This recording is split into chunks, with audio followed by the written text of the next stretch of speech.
Hello church, welcome back to another video. We're looking at today Philippians 4:8. Here Paul is urging the Philippian church to take their thoughts seriously and understand that our thoughts matter, and our thought life often is the reality of where our hearts really are at, and the temptation that comes begins right here in the mind.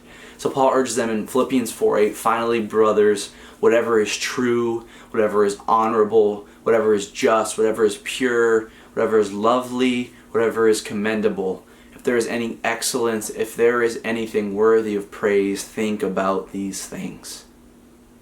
And in this we find the reality that there is a necessary thought life filter that needs to be within our hearts and put on our lives to make sure that we pursue holiness.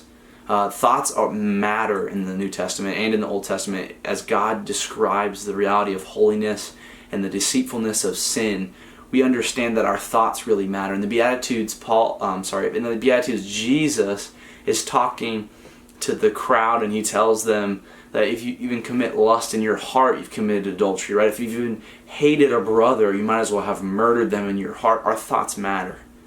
Likewise, in 2 Corinthians, Paul's urging those body of believers to ignore the heretical teachings of the so-called Christians of the day and the people that are influencing the theology and the doctrine of the church. And so he tells them, we avoid arguments, we destroy arguments and every lofty opinion raised against the knowledge of God, and take every thought captive to obey Christ. Everything we do ought to obey Christ. Everything ought to be done, whether we eat or we drink, do all for the glory of God. That is our mission, church. That is what we are called to. And our thought lives are not apart from that. Our thoughts matter. And I was just thinking of like the idea of the children's toy, right? That has the circles and the triangles and the squares, and how you fit certain items and only the right things fit through. And if they fit through, they're doing it well, and it's supposed to kind of show that the child is developing critical thinking skills, right? The framework of logic as it comes to developing a young person. But in the same way as Christians, do we put that amount of thought into our thoughts? Do we put that amount of reasoning into what we put into our heads? Do we take every thought captive like it's a vigilante coming after us? Like it's a messenger from the evil one seeking to steal, kill, and destroy us.